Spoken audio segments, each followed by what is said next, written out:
2 questions, 2 réponses en 10 minutes. C'est ce que je vous propose dans cette vidéo. Deuxième numéro d'une rubrique que vous avez visiblement plébiscitée. Alors la première des questions, c'est qu'est-ce que l'acidité de surface? Et la deuxième, c'est que veulent dire les mousses dans un sol et pourquoi les mousses? Tout un programme. Alors vous êtes bien sur la chaîne Sam, agriculteur indépendant, et Sam c'est moi. Et on se retrouve ici dans une parcelle de colza, semée au monograine, que vous avez vu dans les vidéos précédentes, vous avez vu qui est déjà bien rayonnée en quelques jours seulement. Et vous verrez, ça fera contraste avec une petite séquence que je vous ai mis à la fin de cette vidéo sur le chemin du retour et qui m'a beaucoup attristé. Et je pense que ça devrait être pareil pour vous, en sachant que cette parcelle a pris exactement la même quantité d'eau. Et vous verrez ce qui peut se passer. Si vous êtes OK, on est parti.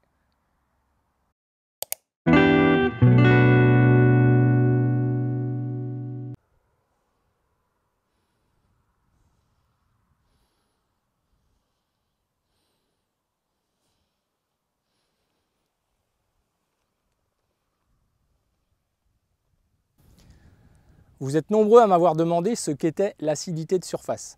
La première des choses, c'est que l'acidité de surface, c'est toujours lié à un manque d'oxygène.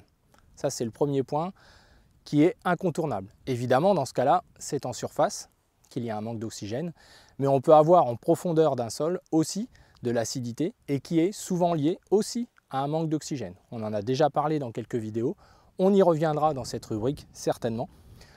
Donc l'acidité de surface est souvent combinée à une dégradation de la surface du sol. En général, c'est la perte des bonnes argiles, comme dans les images que vous avez vues en introduction.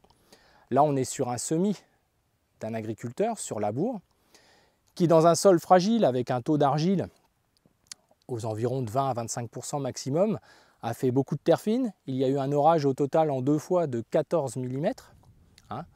Et finalement, ça a eu une incidence sur un phénomène de battance dont on a déjà parlé, on pourra y revenir. Mais en fait, on a perdu les particules les plus fines du sol, qui fait ce côté brillant. En séchant, on va voir qu'apparaissent ici les limons. Les argiles sont donc parties et il n'y a plus de possibilité au sol de se regonfler légèrement entre l'assèchement, se rétracter par l'assèchement et se regonfler par la pluviométrie. Et du coup, à part quelques fissures qui vont apparaître, on a en tout cas une partie des conditions pour aller vers l'acidité de surface. Alors l'acidité de surface, ça n'est pas lié qu'à ça. Ça peut être très bien lié aussi à une concentration de la matière organique en surface. C'est un phénomène que connaissent bien les agriculteurs en semi-direct. Le fait qu'il n'y ait aucun travail du sol ne permet plus une dilution régulière de cette acidité qui se crée par une activité biologique intense en surface avec beaucoup de résidus à décomposer, mais aussi parce que les agriculteurs continuent d'apporter des produits fermentescibles comme des engrais, ça peut être aussi des produits organiques. On a souvent en élevage d'ailleurs une forte concentration en azote en surface, divers et variés, organiques, ammoniacal, par les effluents d'élevage, peu de paille laissée, puisque enlevée par l'élevage, par les besoins de l'élevage, et finalement on a une concentration en produits solubles assez importante, qui fait que finalement on a tous les ingrédients, encore une fois, pour aller vers l'acidité de surface, l'acidification. Donc c'est quelque chose qui va entraver la respiration du sol, puisque la surface c'est l'interface avec l'atmosphère, donc c'est ce qui permet à l'oxygène de pénétrer dans le sol. L'acidité de surface, ça se mesure aussi par la mesure du pH, comme vous le savez, il y a plusieurs façons de le mesurer, mais cette diminution du pH, qui peut aller vers 6, 5, même en dessous dans certains cas, conduit forcément à une dégradation du sol, c'est-à-dire que le sol va marcher à l'envers. C'est un cercle vicieux en fait, l'acidité de surface. C'est que vont arriver en surface certains indicateurs, dont on va parler dans la deuxième question, notamment en parlant des mousses, qui vont montrer que ce sol-là est en train de se rétrograder en fin de compte. La nutrition ne peut pas bien se passer, à la fois pour la germination des plantes, à la fois pour la nutrition des plantes, et comme il n'y a pas un bon échange entre la surface et le fond du sol, on va dire le fond du sol, le dessous du sol, l'alimentation des plantes est fortement contrariée. Et ça, c'est un vrai problème parce que cette acidité-là ne doit pas rester comme ça. Alors c'est quoi l'acidité finalement? C'est qu'il n'y a pas assez de base, pas assez de liens assez forts entre les particules de matière organique et d'argile qui créent le complexe argilo-humique. Et l'acidité de surface est toujours en lien avec la destruction de ce complexe argilo-humique. Il peut être lié à l'activité agricole, mais là, ce n'est pas que ça, c'est que ce sol-là est fragile, il a perdu ses liens, il n'en a sans doute même peut-être pas assez. Donc on observe rarement d'acidité de surface dans des sols qui possèdent suffisamment de liens pour lutter contre ça. Ce qui est sûr, c'est qu'une fois que le sol va avoir cette acidification qui va se créer, on peut avoir l'arrivée de plantes indicatrices dont on va parler juste après. Mais ce qui va poser problème, c'est que là, il va y avoir une sorte de croûte qui va se créer, donc liée à la battance. Mais aucun animal dans le sol, notamment les plus connus, les vers anéciques, qui font ce lien entre la surface et le fond, ne va traverser cette zone acidogène, qui peut grandir avec le temps. Mais des zones acidogènes comme ça, on peut en avoir aussi sous la semelle de labour. C'est-à-dire que ça ne s'appelle plus de l'acidité de surface, mais c'est de l'acidité créée, en tout cas cette fois-là, encore une fois par nous, à des profondeurs de 20, 25, 30 cm. Et puis ensuite, on a des acidités liées au manque d'oxygène et d'exploration racinaire dans les sous-sols, qui là sont liées aussi aux natures de texture de sol. Mais en tout cas, l'acidité de surface est un phénomène qui n'est pas à prendre à la légère et qui pose problème en agriculture de conservation pure et dure si on est en non-travail complet du sol. C'est quasiment obligatoire qu'on aille vers de l'acidification de surface.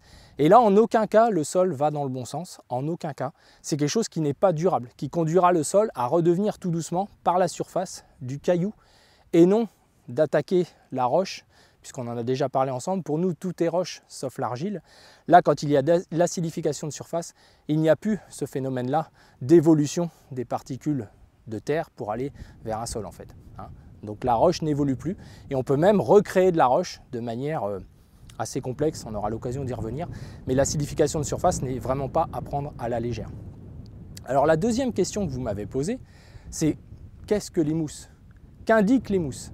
Alors vous savez que je suis un petit peu méfiant sur les plantes bio-indicatrices, car une fois qu'elles sont présentes, même si la situation a évolué dans votre sol, on peut très bien se retrouver à ce que les mousses restent, notamment s'il n'y a plus ou peu de travail du sol.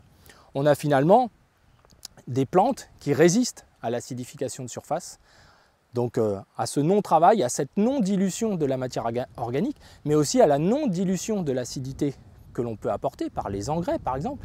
Si demain j'ai une acidité de surface comme ça, mais que je fais un travail du sol, un léger brassage, donc une dilution de cette acidité, et que j'ai suffisamment de base dans le sol, l'acidification de surface ne va pas rester. Elle va s'atténuer et disparaître jusqu'à recommencer s'il y a à nouveau des erreurs techniques. Mais l'arrivée de mousse, en fait, c'est l'arrivée de plantes indicatrices, pour le coup, qui sont les seules à pouvoir résister à ça. Ce sont des plantes pionnières, en fin de compte. Et c'est dramatique de les observer dans nos champs cultivés. Ce n'est pas la même chose que les algues, ce n'est pas la même chose que des dépôts verts que vous pouvez voir, qui sont une flore du sol, qui participent à la vie du sol.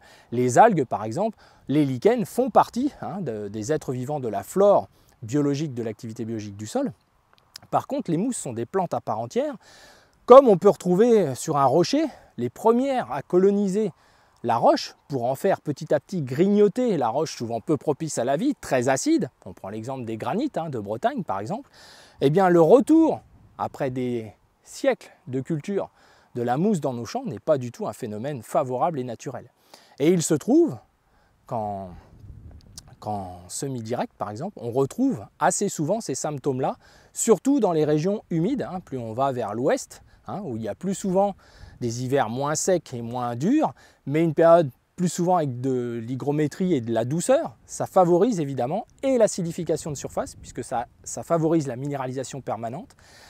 Les produits solubles favorisent ça en élevage. Si on a beaucoup de lisiers, d'effluents rapides et faciles à décomposer, on a souvent de l'acidité de surface et de la présence de mousse.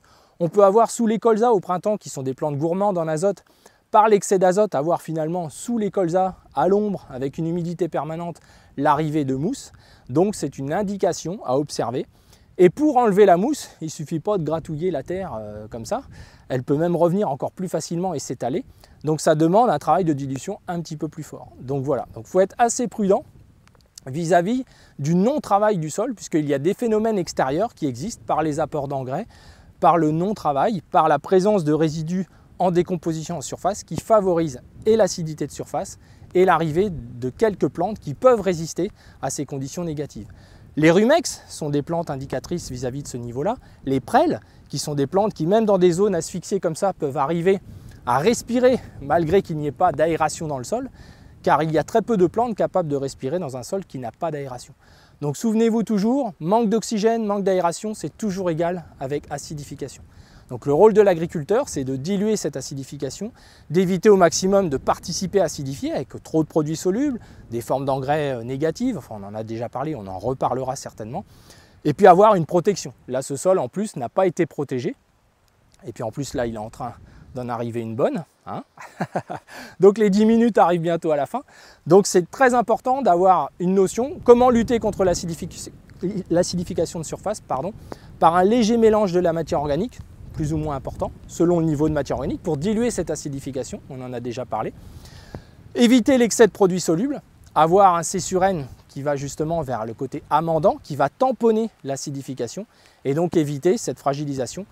Et en premier point, c'est d'éviter la terre fine, qui est vraiment ce qu'il y a de plus favorable à la fragilisation des sols, à l'acidification de surface, à la perte des argiles. Et une fois que les argiles sont perdues, ce sol restera avec cette surface fragile et cette acidification. Voilà les amis, donc j'espère avoir répondu assez rapidement à vos deux questions. Ça tombe bien parce que je vais aller me mettre à l'abri et je vous dis à bientôt. Alors je profite de l'averse qui est en train de se dérouler pour vous montrer que le principal problème de cette parcelle, ça a été l'excès de terre fine, le réappui en conditions un peu trop humides, l'absence de protection qui conduit forcément à l'exposition de tous les éléments du sol aux intempéries. Et sans protection, on a les éléments les plus fins qui vont s'en aller du sol, et donc les argiles notamment. Et donc forcément le sol ne peut plus respirer, et c'est ce manque d'oxygène qui va entraîner une fragilisation. Et le problème, c'est que c'est un cercle vicieux à partir du moment où ce phénomène est mis en place. Et là, il risque d'avoir lieu pour toute la saison, et peut-être même entraver la levée de la culture par l'absence d'oxygène. Sans oxygène, pas de développement racinaire, pas de germination, rien de favorable. On consomme même des éléments minéraux du sol, bref, c'est catastrophique.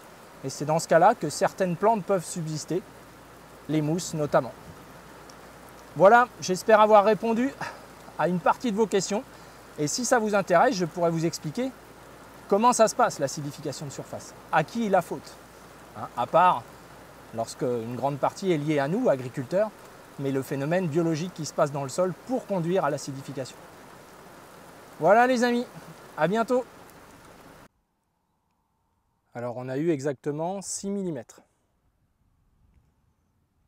Encore un champ en labour semé aux monograines.